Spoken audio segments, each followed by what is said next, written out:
आज रात मेरे पास एक प्रश्न है जो वास्तव में उसी विषय से आया है जिसका हम आज सुबह अध्ययन कर रहे थे। ओह, बीमारों के लिए प्रार्थना कैसे करें, इसके बारे में सिखाना। और आज सुबह हमारे यहाँ कुछ ऐसे लोग थे जो करिश्माई पृष्ठभूमि से हैं और वे अपने पैरों पर खड़े होने की कोशिश कर रहे हैं। जमीन पर कुछ चीजें हैं जिन पर हमने चर्चा की है जो उनके लिए एक चुनौती है। और उसके बाद जो प्रश्न उठे उनमें से एक पहला कुरिन्थियों अध्याय 13 में था। और हमने आज सुबह इस अंश पर थोड़ा सा विचार किया और पद संख्या 10 जहां वह कहता है कि जो पहला कुरिन्थियों 13 पद 9 है, आप जानते हैं, आंशिक रूप से, और हम आंशिक रूप से भविष्यवाणी करते हैं, लेकिन जब वह जो पूर्ण है आ गया है, तब जो आंशिक रूप से है वह दूर हो जाएगा। और प्रश्न ये था कि क्या आप कृपया प्रथम कुरिन्थियों अध्याय 13 पद 10 की व्याख्या कर सकते हैं, और आप ऐसा क्यों कहते हैं कि जो पूर्ण है वही बाइबल में अंततः पूर्ण प्रकाशन है। और जब एक बार धर्मशास्त्र पूरा हो जाएगा तो हस्ताक्षरित उपहारों आदि की कोई आवश्यकता नहीं होगी। तो मैंने सोचा कि मैं आज रात उस अंश पर विचार करूंगा, क्योंकि यह एक अत्यंत महत्वपूर्ण अंश है। यह एक ऐसा विषय है जिसे बहुत गलत समझा गया है तथा इसके बारे में बहुत से अलग अलग विचार हैं। तो सवाल यह है कि क्या आप कृपया प्रथम कुरिन्थियों 13 के 10 की व्याख्या करेंगे, और इसका उत्तर है हाँ। अब हम प्रार्थना के लिए खड़े हो सकते हैं। पिता, हम आज रात आपके वचन के लिए आपको धन्यवाद देते हैं। और जब हम इन अंशों को देखते हैं तो हम बस यही प्रार्थना करते हैं कि हमें कुछ स्पष्टता मिले जो हमारी सोच को दिशा दे सके। और हम इस विशेषाधिकार के लिए आपको धन्यवाद देते हैं, मसीह के नाम में, आमीन। प्रथम कुरिन्थियों अध्याय 13। अब यदि आप अध्याय 12 पद 1 से शुरू करें, अब आत्मिक वरदानों के विषय में, हे भाइयों, मैं नहीं चाहता कि आप अज्ञानी रहें। देखिए, अध्याय 7 पर वापस जाएं और देखें कि कैसे कुरिन्थियों की पुस्तक पहला कुरिन्थियों 2 भागों में है। पहले 6 अध्यायों में वो उन्हें फटकार लगा रहा है, वो उन्हें निर्देश, उपदेश और फटकार दे रहा है उन कामों के बारे में जो उन्होंने किए हैं और जो उनके बीच गलत हो रहे हैं। और फिर 7वें अध्याय के पहले श्लोक में वह कहता है, अब उन बातों के विषय में जो तुमने मुझे लिखी हैं। और यहाँ वो उन प्रश्नों का उत्तर देना शुरू करता है जो उनसे पूछे गए थे। यह एक आदमी के लिए अच्छा है कि वे उसे छू न दें। विवाह के बारे में पूछे गए प्रश्नों में से एक कुरिन्थियों अध्याय 7 अनुग्रह के प्रावधान में विवाह के लिए निर्देश है। अब अध्याय 8 में मूर्तियों को चढ़ाई गई वस्तुओं के विषय में बताया गया है, इसलिए उन्होंने उससे अध्याय 10 में मूर्तियों को चढ़ाई गई चीज़ों के बारे में प्रश्न पूछे और अध्याय 11 भी उसी के बारे में है। तो जब आप अध्याय 13 अध्याय 12 पर आते हैं, अब दूसरे शब्दों में मैं अगले विषय पर आता हूँ। अतः इनमें से प्रत्येक ये वे प्रश्न हैं जो उन्होंने पौलुस के समक्ष रखे थे। अब आत्मिक वरदानों के विषय में यदि आप अध्याय 15 को देखें तो हे भाइयों, मैं आपको सुसमाचार सुनाता हूँ। अब ये पुनरुत्थान का मुद्दा है, इसलिए वो उन मुद्दों को संबोधित कर रहे हैं जिनके साथ उन्हें समस्याएं थी। अध्याय 12, 13 और 14 में वो आत्मिक वरदानों के विषय पर चर्चा करता है। अध्याय 12 में वो बताता है कि ये उपहार क्या है। अध्याय 13 में आपसे और उनसे ऐसी बात की जाएगी जो आत्मिक वरदानों से भी बेहतर है। यदि आप अध्याय 12 के 13वें पद संख्या 28 को देखें तो पाएंगे कि परमेश्वर ने कलीसिया में कुछ व्यक्तियों को नियुक्त किया है, पहला प्रेरित, दूसरा भविष्यद्वक्ता, तीसरा शिक्षक। उसके बाद चमत्कार, चंगाई, विभिन्न भाषाओं के उपहार, सरकार की मदद। प्रश्न ये है कि क्या सभी प्रेरित थे? तो उत्तर नहीं है। क्या सभी भविष्यवक्ता हैं? नहीं। क्या सभी शिक्षक हैं? नहीं। क्या सभी लोग चमत्कार करते हैं? नहीं। क्या आपके पास उपचार के सभी वरदान हैं? नहीं। क्या सभी लोग अन्य भाषाएं बोलते हैं? नहीं। अच्छी तरह से ठीक है। यदि तुम्हारे पास ये वरदान है परंतु हर किसी के पास नहीं है, फिर भी तुम उत्तम वरदानों की लालसा करते हो, तो भी मैं तुम्हें एक उत्तम मार्ग बताता हूँ। तो उपहार कार्यक्रम से भी बेहतर कुछ होने जा रहा है जो उन्हें और भी उत्कृष्ट चीज के बारे में बात करने जा रहा है। और यही बात अध्याय 13 में होगी जब वो दान के बारे में बात करेगा। कहा कि आपके पास ये सब उपहार हैं और आपके पास दान नहीं है, उनका कोई मूल्य नहीं है। और फिर वो 8वीं आयत में आरंभ में कहता है, दान कभी असफल नहीं होता। दान का मूल्य उपहारों से अधिक होने का कारण यह है कि उपहार कार्यक्रम समाप्त होने वाला है। वे टिकने वाले नहीं हैं, लेकिन दान टिकेगा। अतः अध्याय 13 में समस्या यह है कि दान ही अधिक उत्तम तरीका है, क्योंकि दान कार्यक्रम समाप्त कर दिया जाएगा। लेकिन दान कभी विफल नहीं होता, वो कभी समाप्त नहीं होता। परंतु चाहे भविष्यवाणियां हों, वे विफल हो जाएंगी, चाहे वे भाषाएं हों, वे समाप्त हो जाएंगी। ज्ञान हो चाहे, वह लुप्त हो जाना चाहिए। और मैंने आज सुबह आपसे कहा था, जब वह कहता है चाहे भविष्यवाणियां हों, अन्य भाषाएं हों या ज्ञान हो, तो वह भविष्यवाणी के उपहार, अन्य भाषाओं के उपहार और ज्ञान के उपहार के बारे में बात कर रहा है। भविष्यवाणी का वरदान भविष्यवाणियों को विफल करने जा रहा है। सुनो, बाइबल की भविष्यवाणियां कभी असफल नहीं होती। यदि ईश्वर ने कहा है कि कुछ घटित होगा तो वह घटित होगा। आपको इसकी चिंता करने की जरूरत नहीं है। लेकिन भविष्यवाणी का उपहार देना, वह चला जाएगा। जीभें बंद हो जाएंगी। ऐसा समय कभी नहीं आएगा जब लोग बात करना बंद कर देंगे, जैसे कि शायद आज रात ये बच्चे आ गए। जब वे आए, लड़के और बच्चे, आज दोपहर युवा लोग बॉलिंग पार्टी में गए थे। जब वे वापस आए तो उन्होंने मेरे कार्यालय पर और उनमें से लगभग 8 या 10 लोगों पर हमला कर दिया। और सुनो, अगर तुम सोचते हो कि लड़कियां ऊंची आवाज में बात कर सकती हैं, तो तुम्हें इन लड़कों की बात सुननी चाहिए।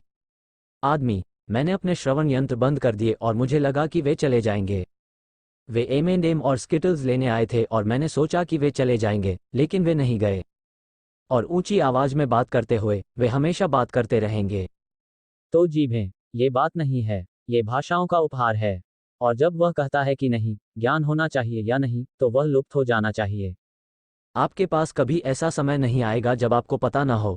और एक तरीका यह है कि आप जानते हैं कि यूहन्ना अध्याय संख्या 17 आयत संख्या 3 में यह अनंत जीवन है कि आप जान सकें कि वे आपको जाने।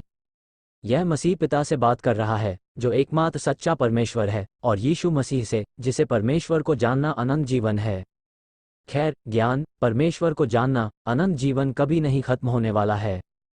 इसलिए वो सिर्फ जानने, बात करने और भविष्यवाणी करने की बात नहीं कर रहे हैं। वो उपहारों के बारे में बात कर रहा है। और यदि आप पद संख्या 13, पद संख्या 1 को देखें, तो यद्यपि मैं मनुष्यों और स्वर्गदूतों की बोली बोलता हूँ और मुझ में प्रेम नहीं है, मैं बजती हुई पीतल और झनकारती हुई झांझ के समान बन जाता हूँ। यह अन्य भाषाओं का उपहार है। और यदि मेरे पास भविष्यवाणी करने की क्षमता हो, और मैं सारे रहस्यों और सारे ज्ञान को समझूं, और यद्यपि मेरे पास पूरा विश्वास हो, यहाँ तक कि मैं पहाड़ों को भी हटा सकूं, और यदि मेरे पास प्रेम न हो, तो मैं कुछ भी नहीं हूँ। तो वे उपहार, अन्य भाषा छंद का उपहार, यदि आप अध्याय 12 श्लोक संख्या 8 को देखें, तो एक को आत्मा के द्वारा बुद्धि का वचन दिया गया है, तथा दूसरे को ज्ञान का वचन दिया गया है। उसी भावना से वहाँ बुद्धि और ज्ञान है। यही वह बात है जिसके बारे में श्लोक 2 में कहा गया है, मैं सभी रहस्यों और सभी ज्ञान, बुद्धि और ज्ञान के उपहार को समझता हूँ। मुझे वे उपहार मिले हैं। अध्याय 12 श्लोक संख्या 10 से दूसरे तक, चमत्कारों का काम करना। अतः एक और भविष्यवाणी, एक और को आत्माओं की पहचान, एक और को विभिन्न प्रकार की भाषाओं, एक और को भाषाओं की व्याख्या। वे उपहार, वे अध्याय में उनके बारे में बात कर रहे हैं। और यही बात अध्याय 13 श्लोक 1 और 2 में है। वे सभी विभिन्न प्रकार के उपहार जो दिए गए हैं, ठीक है, वे उपहार 13 श्लोक 8, वे उपहार विफल होने जा रहे हैं। वे बंद होने जा रहे हैं, वे गुजर जाएंगे। जब यह विफल कहता है, तो इसका अर्थ है कि वे काम करने में विफल हो जाएंगे, वे काम करना बंद कर देंगे, वे गुजर जाएंगे। तो उपहार कार्यक्रम समाप्त होने जा रहा है। और फिर प्रश्न ये है कि ऐसा कब होगा? अतः श्लोक संख्या 9 के अनुसार हम आंशिक रूप से जानते हैं और आंशिक रूप से भविष्यवाणी करते हैं। भविष्यवाणी का आधार जानना है। अतः ज्ञान का उपहार, जानने वाला भाग ही वह आधार है जिसके आधार पर आप अन्य भाषाओं में प्रचार कर सकते हैं और सिखा सकते हैं, अर्थात जो आप जानते हैं उसे प्रकट करना। तो ज्ञान पर आधारित जीभ और भविष्यवाणियां, तो हम आंशिक रूप से जानते हैं और फिर आंशिक रूप से भविष्यवाणी करते हैं। लेकिन यहाँ तो मामला उल्टा है। जब वह जो पूर्ण है आ जाएगा, तब वह जो आंशिक है नष्ट हो जाएगा। अब प्रश्न ये है कि आदर्श क्या है? खैर, जब आप इस श्लोक को पढ़ेंगे तो यह स्पष्ट हो जाएगा कि जब वह जो पूर्ण है आ जाएगा, तो जो आंशिक है वह भी समाप्त हो जाएगा। खैर, जो है वो हिस्सा है। श्लोक 9 ज्ञान। तो फिर आंशिक ज्ञान से क्या तात्पर्य है? पूर्ण ज्ञान, संपूर्ण ज्ञान। अतः जब पूर्ण ज्ञान आ जाता है तो आंशिक ज्ञान चला जाता है, और इसलिए आपके सामने आंशिक स्थिति नहीं है। अतः पाठ में यह स्पष्ट रूप से स्पष्ट है कि 10वीं आयत जिस बारे में बात कर रही है वह यह है कि जब वह परिपूर्ण है, जब वह परिपूर्ण ज्ञान आता है, जब प्रकाशन की पूर्णता होती है, तो हमारे पास वह सब कुछ होता है जो हमें परमेश्वर से जानने की आवश्यकता होती है। फिर पूर्ण उदय के कारण आंशिक चीजें समाप्त हो जाती हैं। अब सबसे आम तरीका, सबसे लोकप्रिय विचार जो परिपूर्ण है उसके बारे में यह है कि जो मैंने अभी कहा वो सबसे लोकप्रिय तरीका नहीं है, और ऐसा मुख्यतः उपहार कार्यक्रम को चालू रखने के लिए किया जाता है। आज ऐसा कहा जाता है कि जब वह जो सिद्ध है आ जाता है तो वह सिद्ध प्रभु यीशु मसीह है, और यह उसके दूसरे आगमन के रूप में आ रहा है, या तो मेघारोहण या दूसरा आगमन। और इसलिए जब जब मसीह वापस आएगा और हम सब स्वर्ग पहुंचेंगे, तब हमारे पास पूर्ण ज्ञान होगा, और हमें इन सब चीज़ों की आवश्यकता नहीं होगी, क्योंकि जब आप वहां पहुंचेंगे तो आपके पास सब कुछ होगा। अगर आप चाहें तो मेरे साथ आइए। और वैसे यदि आप श्लोक संख्या 11 को देखें तो उसमें उन्होंने 2 उदाहरण दिए हैं। जब मैं बच्चा था तो मैं बच्चों की तरह बोलता था और बच्चों की तरह खड़ा होता था। मैं बचपन में यही सोचता था कि जब मैं आदमी बन जाऊंगा तो बड़ा हो जाऊंगा। मैंने बचकानी बातें दूर रख दी। फिलहाल यह 9वीं आयत है। हम कांच के आर पार अस्पष्ट रूप से देखते हैं, लेकिन तब जब वो जो पूर्ण है आमने सामने आ जाता है। तो यह विचार कि आमने सामने हमारे पास एक गीत है, मैं उसे बहुत दूर तक देखूंगा, आप जानते हैं, वो गीत है जो छंद से निकलता है। और इसलिए विचार यह है कि जब आप उसे आमने सामने देखते हैं तो यही वो समय होता है जब यीशु आते हैं। अब मेरे साथ दूसरे यूहन्ना की आयतों पर आइए। जैसे कि लोग दूसरे यूहन्ना अध्याय के 1 अध्याय दूसरे यूहन्ना पर ऐसा करने के लिए इसका प्रयोग करते हैं। पद संख्या 12। मुझे तुम्हें लिखने के लिए बहुत सी बातें हैं। मैं कागज और स्याही से लिखना नहीं चाहता, परंतु मुझे विश्वास है कि मैं आपके पास आऊंगा और आमने सामने बात करूंगा, ताकि हमारा आनंद पूर्ण हो जाए। इसीलिए उनका कहना है, खैर, जब वो आमने सामने आना चाहता है तो वो उन्हें लिखना नहीं चाहता। वो उस व्यक्ति से मिलना चाहता है और उससे आमने सामने बात करना चाहता है। अतः कुरितियों के अनुच्छेद में इसका अर्थ यह है कि जब वो आमने सामने बात करना चाहता है तो वो उन्हें लिखना नहीं चाहता। तो विचार यह है कि यह परमेश्वर का लिखित वचन नहीं है, ये तब है जब मसीह आता है और आप उससे व्यक्तिगत रूप से मिलते हैं और तब वो बात करता है। ओह, दूसरे यूहन्ना अध्याय में दूसरे यूहन्ना पद संख्या 13। मुझे लिखने के लिए बहुत कुछ है, लेकिन मैं तुम्हें स्याही या कलम से नहीं लिखूंगा, लेकिन मुझे विश्वास है कि मैं शीघ्र ही तुमसे मिलूंगा और हम आमने सामने बात करेंगे। तो वे कहते हैं, ठीक है, आमने सामने, जब हम उसे देखते हैं तो इसका मतलब है कि यह उसका व्यक्तिगत रूप है। और इसलिए वे पद संख्या 12 अर्थात आमने सामने का प्रयोग करते हैं। तो ये दूसरा आगमन है, यह मसीह का वापस आना है। और लेकिन वो तुम्हारा चेहरा नहीं देखेगा। वो आपको लिखना नहीं चाहता, लेकिन यह आमने सामने होता है और आप जानते हैं, यही विचार है। आमने सामने का विचार प्रत्यक्ष संचार है। और लोग क्या चाहते हैं, अगर वे कहना चाहते हैं कि यह मसीह का दूसरा आगमन है या उनका स्वर्ग जाना है, तो वे यूहन्ना, प्रथम यूहन्ना और द्वितीय यूहन्ना, तृतीय यूहन्ना के पदों का उपयोग ये कहने के लिए करेंगे कि देखो, वो आमने सामने देखेंगे और वह तुम्हें लिखना नहीं चाहता था। और इसलिए वे इसका प्रयोग करते हैं, इस विचार का खंडन करने का प्रयास करते हैं कि यह ईश्वर का लिखित वचन है, लेकिन ये, क्षमा करें, आमने सामने का संवाद है। अब आप जानते हैं, आमने सामने बातचीत का विचार ही संचार का विचार है। यदि आप चाहें तो मेरे साथ निर्गमन की पुस्तक के अध्याय 33 पर वापस आइए। पहली बार परमेश्वर किसी से आमने सामने मिले, उनसे बातचीत करने के लिए। स्पष्ट रूप से आप इसे निर्गमन 33 में पाते हैं जब वो मूसा से बात करता है। निर्गमन अध्याय 33, और हम सिर्फ श्लोक संख्या 11 लेते हैं। और यहोवा ने मूसा से इस प्रकार आमने सामने बातें की, जिस प्रकार कोई अपने मित्र से बातें करे। और वह फिर शिविर में लौट आया, परंतु उसका दास यहोशू जो नून का पुत्र और जवान था, तंबू से बाहर न निकला। तो आमने सामने बातचीत करना किसी भी प्रकार के अंधकार या भ्रम के बिना सीधा संवाद करना है।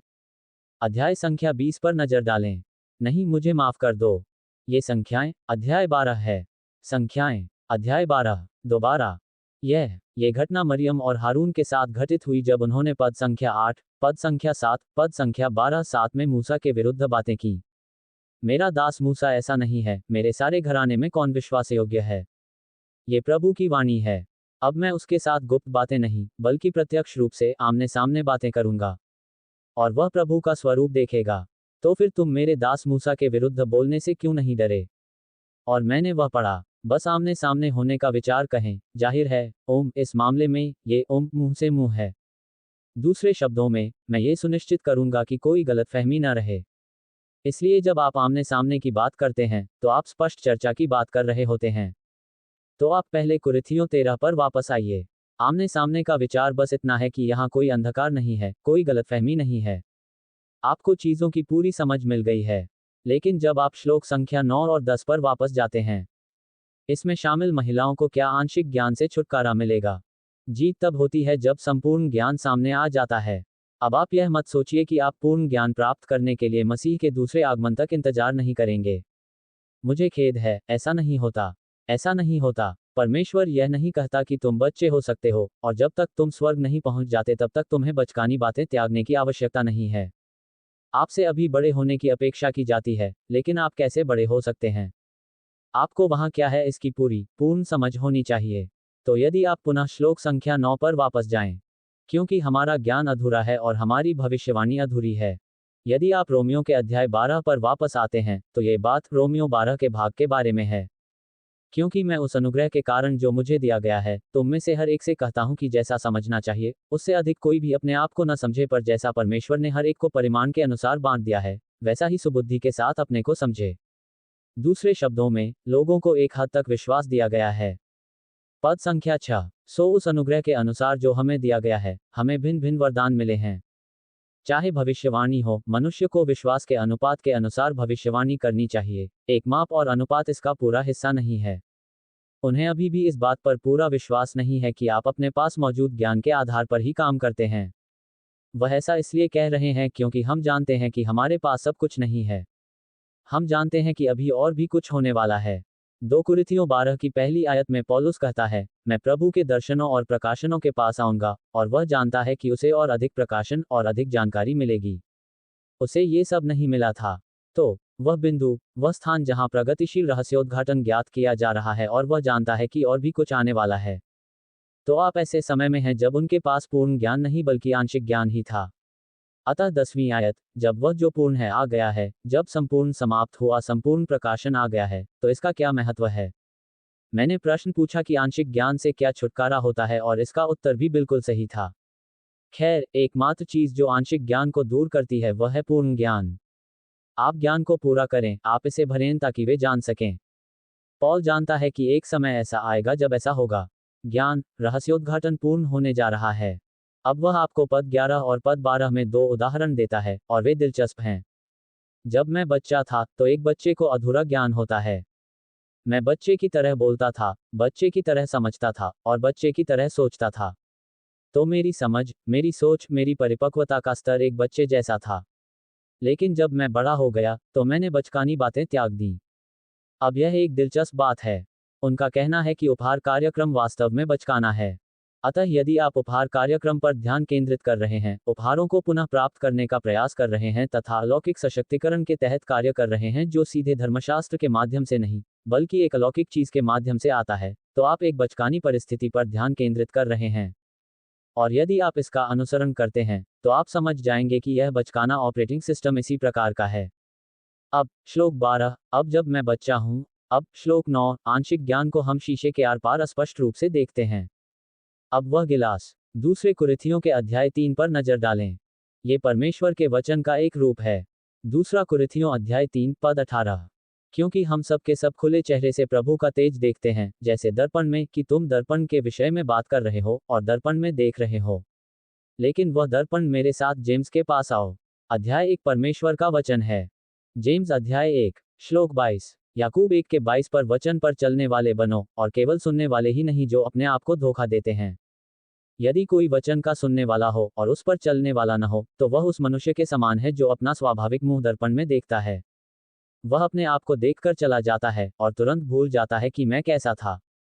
परंतु जो कोई स्वतंत्रता की सिद्ध व्यवस्था पर ध्यान करता है, तो वह जिस शीशे में देख रहा है, वह कहता है, यही स्वतंत्रता का आदर्श नियम है, यही परमेश्वर का वचन है। जो मनुष्य इसमें लगा रहता है, वह सुनकर भूलने वाला नहीं, बल्कि काम करने वाला होता है, वह अपने कामों में धन्य होगा। यह विचार कि आप इस शीशे में, इस दर्पण में देख रहे हैं, और यह आपको प्रतिबिंबित कर रहा है, और ये दर्पण उनके लिए इसका आदर्श नियम है। और वैसे, स्वतंत्रता का आदर्श नियम वह नियम है जो नई वाचा द्वारा मुक्त किया गया है। हम बुधवार की रात को यहेजकेल में स्वतंत्रता के उस उत्तम नियम का अध्ययन कर रहे हैं। वे परमेश्वर के वचन पर गौर कर रहे हैं। और मेरा कहना यह है कि रूपक, दर्पण, कांच का चित्र ईश्वर का वचन है। जब अंधेरा होता है तो यह आपके पास नहीं होता। आपको सब कुछ पूरी तरह से समझ में नहीं आता। लेकिन अब, जब ये पूरी तरह से मौजूद है, तो आपको पूरी जानकारी है। तो अब जब हम 13-12 साल की उम्र में वापस जाते हैं, तो हम अब भी शीशे के आर पार स्पष्ट रूप से देखते हैं। हमारे पास अभी सारी जानकारी नहीं है। लेकिन फिर आमने सामने वो क्या है? अब, मैं आंशिक रूप से जानता हूं कि यह श्लोक 9 है, लेकिन फिर क्या मैं भी वैसा ही जानूं जैसा कि मैं जाना जाता हूं? ये श्लोक 10 है। तो तथ्य यह है कि ये दृष्टांत स्पष्ट रूप से उस सत्य को समझाने के लिए बनाए गए हैं जो आपको पद 9 और 10 में दिया गया है। अब हम आंशिक रूप से जानते हैं, तो आप भी वैसे ही जान जाएंगे जैसे आप जाने जाते हैं। दूसरे शब्दों में, आप एक बच्चे के रूप में जा रहे हैं, आप एक बच्चे के रूप में जाने जाते हैं। एक वयस्क के रूप में, आप एक वयस्क के रूप में जाने जाते हैं। यही जागरूकता है। तो आपको पता चल ही जाएगा। आपको ये भी पता चल जाएगा कि आप जो दर्पण में देखते हैं, वही आपको मिलता है। तो यहाँ पूरा मुद्दा यह है कि रहस्योद्घाटन की पूर्णता को जोड़ने का मुद्दा है, जब वह जो पूर्ण है वह पूर्णता में आ जाता है। अब ये संपूर्ण ज्ञान इफिसियों के अध्याय 4 में आता है, जो प्रेरितों के कार्य की पुस्तक के संक्रमण काल और प्रकाशित वाक्य की पूर्णता के बाद पौलुस को दिया गया है। वह इन वरदानों के बारे में एक और अनुच्छेद लिखता है, इफिसियों अध्याय 4 पद संख्या 7। पर हम में से हर एक को मसीह के वरदान के परिमाण से अनुग्रह दिया गया है। इसलिए वह कहता है, जब वह ऊंचे पर चढ़ा, तो उसने कैदियों को बंदी बना लिया और मनुष्यों को उपहार दिए। ध्यान दें कि पौलुस वर्णन कर रहा है कि मसीह ऊपर चढ़ता है और फिर वहां से वह मनुष्यों को उपहार देता है। यह अब है, यह एक कोष्ठक है। अब जो ऊपर चढ़ा, वह क्या है, परंतु ये कि वही पृथ्वी की निचली जगहों में पहले उतरा। जो नीचे उतरा, वही ऊपर भी चढ़ा। सारे आकाश से ऊपर। ध्यान दें कि वह सब कुछ भर सकता है। अब यदि आप समझ गए हों कि वह मसीह के बारे में बात कर रहा है, तो वह क्रूस पर मर जाता है। वह स्वर्ग से उतरता है। वह एक आदमी की तरह चलता है। वह क्रूस पर मर जाता है। फिर वह नीचे उतरता है, मृत्यु में। वह पुनर्जीवित हो गया है। वह प्रेरितों के काम अध्याय 2 में स्वर्ग में वापस चला जाता है। और जब वह स्वर्ग में चढ़ता है, स्वर्ग में मेरे साथ आओ, प्रेरितों के काम अध्याय संख्या 7 में। प्रेरितों के काम अध्याय 7। आपको अध्याय 2 और अध्याय 7 मिलते हैं। प्रेरितों के काम अध्याय 2 पद 32। पतरस ने पिन्तेकुस्त के दिन ये बात कही। प्रेरितों के काम 2 आयत 32। इसी यीशु को परमेश्वर ने जिलाया, जिसके हम सब गवाह हैं। यही पुनरुत्थान है। इसी कारण परमेश्वर के दाहिने हाथ से सर्वोच्च पद पाकर और पिता से प्रतिज्ञा किए हुए पवित्र आत्मा को प्राप्त करके, उसने यह उण्डेल दिया है, जिसे तुम देखते और सुनते हो। क्योंकि दाऊद तो स्वर्ग पर नहीं चढ़ा, परंतु आप कहता है कि प्रभु ने मेरे प्रभु से कहा, तुम मेरे दाहिने बैठ, जब तक मैं तुम्हारा पांवों की चौकी ना बना दूं। तुम्हारे शत्रु तुम्हारा चरणों की चौकी हैं। इसलिए इस्राएल का सारा घराना निश्चय जान ले कि परमेश्वर ने उसी यीशु को, जिसे तुमने क्रूस पर चढ़ाया, प्रभु भी ठहराया और मसीह भी। आप देखिए, वह कहते हैं, पद्य दाऊद स्वर्ग पर नहीं चढ़ा, परंतु उसने कहा, आओ मेरे दाहिने हाथ बैठो। अतः मसीह ऊपर चढ़ता है और उस समय वह पिता के दाहिने हाथ पर बैठता है। अब अध्याय 7 पर आइए और ध्यान दीजिए कि वह अध्याय 7 श्लोक संख्या 51 पर कहाँ है। स्टीवन किससे बात कर रहा है? ये पिन्तेकुस्त के लगभग 1 वर्ष बाद की घटना है। प्रेरितों के काम 751 है। हठीले और खतनारहित मन वालों। स्टीफन इजराइल के सीनेट और वकील, इजराइल के नेताओं से बात कर रहे हैं। क्या आप हमेशा पवित्र आत्मा का विरोध करते हैं जैसा कि आपके पूर्वजों ने किया था? तुम भी ऐसा करो। भविष्यद्वक्ताओं में से किसको तुम्हारे पूर्वजों ने नहीं सताया? उन्होंने उन लोगों को मार डाला, जो उस धर्मी के आने से पहले प्रकट हुए थे, जिसके तुम अब पकड़वाने वाले और हत्यारे हो। जिन्होंने स्वर्गदूतों के द्वारा व्यवस्था तो पाई, परंतु उसका पालन नहीं किया। जब उन्होंने ये बातें सुनी, तो वे बहुत क्रोधित हुए और उस पर दांत पीसने लगे। परंतु वह पवित्र आत्मा से परिपूर्ण होकर, अर्थात स्तिफनुस भी पवित्रता से परिपूर्ण होकर, स्वर्ग की ओर दृष्टि करके परमेश्वर की महिमा को और यीशु को परमेश्वर की दाहिनी ओर खड़ा हुआ देखकर कहने लगा कि देख, मैं स्वर्ग को खुला हुआ और मनुष्य के पुत्र को परमेश्वर की दाहिनी ओर खड़ा हुआ देखता हूँ। जब स्टीवन ऊपर देखता है तो वह प्रभु यीशु मसीह को खड़ा हुआ देखता है। अब वह बैठा हुआ नहीं है, बल्कि अब वह परमेश्वर के दाहिने हाथ पर खड़ा है। वह स्वर्ग में है। और आप देखिए, आपकी बाइबल में यह बहुवचन है। वहां 3 स्वर्ग हैं, पृथ्वी और पृथ्वी के चारों ओर का वायुमंडल ही स्वर्ग है। फिर यहाँ बाहर तारों वाला स्वर्ग है, जिसे हम दूसरा स्वर्ग कहते हैं। और फिर यहाँ ऊपर तीसरा स्वर्ग है, जहाँ परमेश्वर है, और वह स्वर्गों का स्वर्ग है। तो आपके पास पृथ्वी के चारों ओर वायुमंडल है, यहाँ ब्रह्मांड है, और फिर तीसरा स्वर्ग है। अब स्टीवन मसीह को देखता है। यहाँ जो हुआ है वह यह है कि परमेश्वर का सिंहासन दूसरे स्वर्ग में उतर आया है, और स्टीवन उसे स्वर्ग में परमेश्वर के दाहिने हाथ खड़ा हुआ देखता है। लेकिन मैं इफिसियों 4 पर वापस जाऊंगा, क्योंकि वहां कुछ अलग हो रहा है। वह स्वर्ग में चढ़ जाता है, यहाँ बहुवचन है। लेकिन जब पौलुस इफिसियों 4 पद संख्या 10 में बात करता है, वह जो नीचे उतरा, वही ऊपर भी चढ़ा, जो सब आकाशों से बहुत ऊपर है। तो पौल यहाँ उसके बारे में बात नहीं कर रहा है जैसा कि वह था, आप जानते हैं, जैसा कि स्टीवन उसे 7वें अंक में देखता है। अब वह सभी स्वर्गों से बहुत ऊपर चढ़ गया है। वह वापस ऊपर आकाश में आ गया है।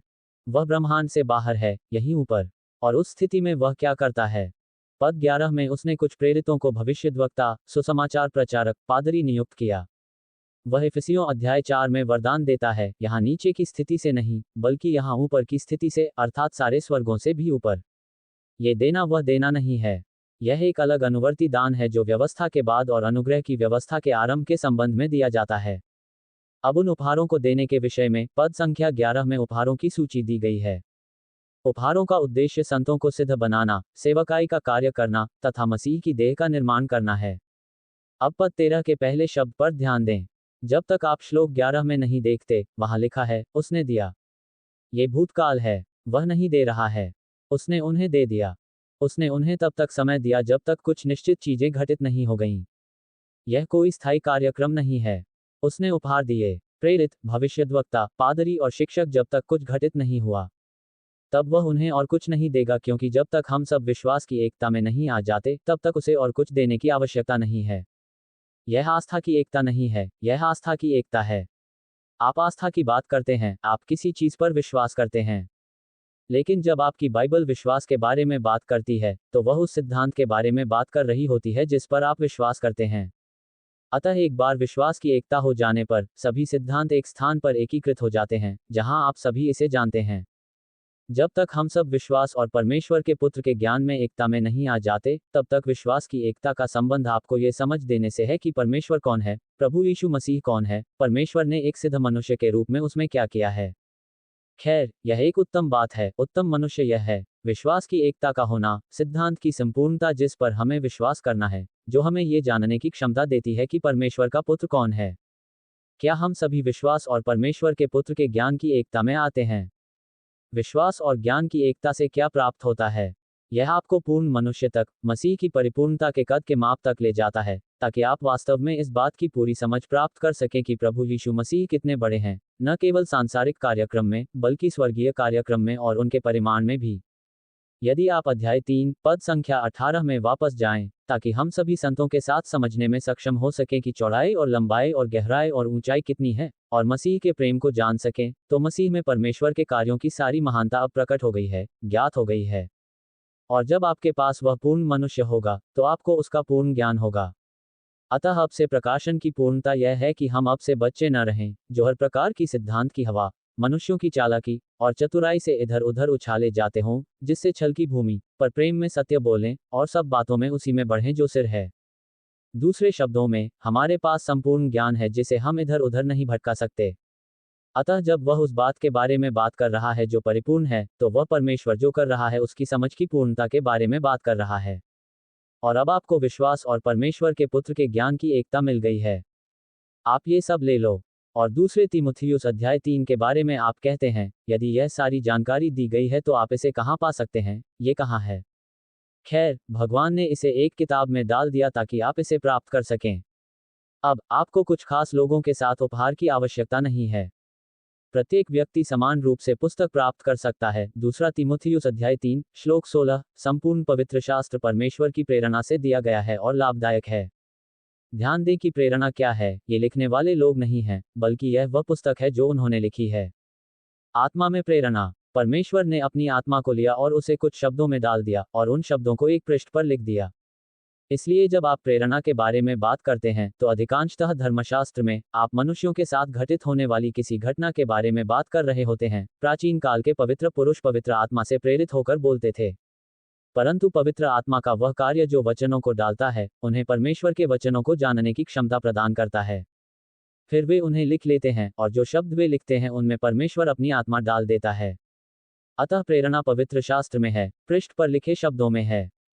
अब जब पृष्ठ पर लिखे उन शब्दों का अन्य भाषाओं में अनुवाद किया जाता है, तो आप जानते हैं कि वे क्या प्रेरणा है जो उन्होंने मूल शब्दों में डाली थी। आत्मा ने अपने कुछ शब्दों को पृष्ठ पर डाल दिया। वे शब्द अब अन्य भाषाओं में भी रखे गए हैं, और इसलिए आप कह सकते हैं कि हमारे जीवन में, हमारी भाषा में, परमेश्वर का वचन उचित रूप से उचित पाठ में अनुवादित है। लेकिन क्या इसका क्या मतलब है? इसका मतलब है कि हमारे पास परमेश्वर का प्रेरित वचन है। लेकिन इतना ही, क्या वह ईश्वर नहीं है? ईश्वर, ये वह नहीं है जो परमेश्वर ने अनुवादकों के साथ किया। अनुवादक जो कर रहे थे वह यह था कि वे उन प्रेरित शब्दों को लेकर उन्हें हमारी भाषा में डाल रहे थे। अतः जब हम कहते हैं कि परमेश्वर का वचन और हमारी बाइबल प्रेरित है, तो जब मैं परमेश्वर के बारे में बात कर रहा हूं जो अनुवादकों के ऊपर मंडरा रहा है और उनके लिए कुछ कर रहा है, तो हम शब्दों के बारे में बात कर रहे हैं। इसीलिए पृष्ठ पर लिखे शब्द ही मुद्दा हैं। इसीलिए जब आप देखते हैं कि आपकी बाइबल में कुछ शब्द छूट गए हैं, तो यही समस्या है। हम आपकी बाइबल में दी गई बातें देखते हैं। यही समस्या है, क्योंकि ये शब्द ही हैं, ये वो हैं, जिनमें प्रेरणा है। उनमें परमेश्वर की आत्मा है। और जब आप इन्हें अन्य में रखते हैं, तो परमेश्वर का वचन कभी भी केवल एक भाषा में होने का इरादा नहीं था, बल्कि राष्ट्रों की सभी भाषाओं में होने का इरादा नहीं था। रोमियो 16 में पौलुस कहता है कि, ओह, आप कविता पढ़ें, क्योंकि मुझे अभी भी कोविद मस्तिष्क। रोमियो 16 के 25 और 26 मिला है। सनातन ईश्वर की आज्ञा के अनुसार, विश्वास की आज्ञाकारिता के लिए सभी राष्ट्रों को ज्ञात किया गया है। आप विश्वास की आज्ञाकारिता के लिए सभी राष्ट्रों को ईश्वर के वचन से कैसे अवगत करा सकते हैं? ये होना चाहिए। धारणा यह है कि यह उनकी भाषा में होगा, उन सभी को ग्रीक और हिब्रू सीखने की आवश्यकता नहीं है। ऐसा तभी संभव होगा जब इसका उनकी भाषा में अनुवाद किया जाएगा। यह उस भाषा में भी उतना ही परमेश्वर का वचन है जितना कि दूसरी भाषा में था। प्रेषक की भाषा में, और शब्द वही है जहां प्रेरणा है। इस प्रकार आप परमेश्वर का वचन पा सकते हैं। जब आपके पास उचित पाठ का उचित अनुवाद हो जाता है, तो आपके पास ग्रहणशील भाषा में परमेश्वर का प्रेरित वचन होता है। और दूसरा तीमुथियुस 3 के 16 संपूर्ण पवित्र शास्त्र परमेश्वर की प्रेरणा से रचा गया है और उपदेश, और समझाने, और सुधारने, और शिक्षा, और धर्म के लिए लाभदायक है, ताकि परमेश्वर का जन सिद्ध बने। तो इसका क्या मतलब है? सभी अच्छे कार्यों के लिए पूरी तरह सुसज्जित। आपके पास वह सब कुछ है जो आपको परमेश्वर द्वारा आपके लिए निर्धारित सभी कार्यों को करने के लिए जानना आवश्यक है। आपको संपूर्ण रहस्योद्घाटन, संपूर्ण ज्ञान और संपूर्ण जानकारी मिल गई है। कुलुसियों अध्याय 1 श्लोक 25। प्रेरित पौलुस कहता है, उस संदेश के संबंध में जो उसे दिया गया था, जिसके लिए परमेश्वर की उस व्यवस्था के अनुसार मैं सेवक बना, जो मुझे इसलिए दी गई है, कि मैं परमेश्वर के वचन को तुम्हारे लिए पूरा पूरा करूं। दूसरे शब्दों में, पौलुस को दिया गया रहस्योद्घाटन का रहस्य उसे पूरा करने और पूर्ण करने के लिए दिया गया था। परमेश्वर के वचन को भरें। परमेश्वर जो कुछ कर रहा है उसका एक पूरा भाग ऐसा है जो परमेश्वर के वचन में भी नहीं है। जब तक आप पॉल के पास नहीं आते और अब आपके पास ये सारी जानकारी और परमेश्वर का वचन है। अब रहस्योद्घाटन पूरा हो गया है। परमेश्वर का वचन पूरा हो गया है। और कोई बात नहीं है जो परमेश्वर चाहता है कि आप जाने जो उसने अपनी पुस्तक में नहीं लिखी है। और जब आपके पास परमेश्वर का वचन है, तो आपके हाथ में सब कुछ उपलब्ध है, जिससे आप जान सकते हैं कि परमेश्वर ने आपके लिए जो कुछ भी रखा है, वह पूर्णतः शांत है। खैर, जब वह पूर्ण ज्ञान आ जाता है तो आंशिक ज्ञान समाप्त हो जाता है। और जब आंशिक ज्ञान समाप्त हो जाता है और आपको उन चिन्हों, वरदानों या आत्मिक वरदानों की आवश्यकता नहीं होती जो वचन के पूरा होने से पहले काम कर रहे थे। क्योंकि अब जब परमेश्वर का वचन पूरा हो गया है, तो आपको उन चीजों की आवश्यकता नहीं है जो काम कर रही थी, ओह, जब तक कि यह पूरा नहीं हो गया। इसलिए जब वह कहता है, हम आंशिक रूप से जानते हैं और आंशिक रूप से भविष्यवाणी करते हैं। परंतु अब जो सिद्ध है वह आ गया है, और जो अधूरा है वह नष्ट हो गया है। यही वह समय है जब भविष्यवाणी असफल हो जाती है। यही वह समय है जब जीभ बंद हो जाती है। यही वह समय है जब ज्ञान लुप्त हो जाता है। क्योंकि जब पूर्ण रहस्योद्घाटन आता है, तो आपको उन उपहारों की आवश्यकता नहीं होती। अलौकिक उपहारों को आध्यात्मिक उपहारों के रूप में दिया गया है ताकि वह कार्य कर सके जो पुस्तक अब करती है। और पहले कुरिन्थियों 12 में हर किसी की बात कही गई है। हर किसी को अन्य भाषा बोलने की क्षमता नहीं होती। हर किसी के पास भविष्यवाणी करने का वरदान है। सब करते हैं। वास्तव में 1 कुरिन्थियों 14 में वह कहता है, यदि आपको अन्य भाषा का उपहार मिला है और कोई अनुवादक नहीं है तो आपको बात नहीं करनी चाहिए, क्योंकि इसका पूरा उद्देश्य कलीसिया का निर्माण करना है। परमेश्वर अन्य भाषा में और दौरे पर बात करता है। उसे तो बस स्वयं को खोजना था। वह तो बस अपने आप को बना रहा है, अपने आप को बड़ा बना रहा है। परंतु उनका उद्देश्य कलीसिया को सिद्धांत, प्रकाशन, समझ देना है, और यदि तुम ऐसा नहीं करते हो, तो पौलुस ने कहा, मैं इसे अधिक पसंद करूंगा। मैं ऐसे 5 शब्द बोलना पसंद करूंगा जिन्हें लोग समझ सकें, बजाय ऐसे 10,000 शब्द बोलने के जिन्हें लोग नहीं समझ सकते। क्यों? क्योंकि इसका पूरा उद्देश्य सिद्धांत को संप्रेषित करना और स्पष्ट रूप से बोलना है। खैर, अब आपको उन चीजों की जरूरत नहीं है। और संक्रमण काल के दौरान, जब तक परमेश्वर का वचन पूरा नहीं हो जाता, जब तक रहस्योद्घाटन पूरी तरह से नहीं दिया जाता और अब आपके लिए एक पुस्तक में दर्ज नहीं किया जाता, ताकि अब आपको यह मिल जाए, आपको उन चीजों की आवश्यकता नहीं है। अतः प्रथम कुरिन्थियों अध्याय 13 में वह बिंदु है जब यह बिल्कुल सही था। यह आ गया है। यही रहस्योद्घाटन की पूर्णता है, ज्ञान की पूर्णता है।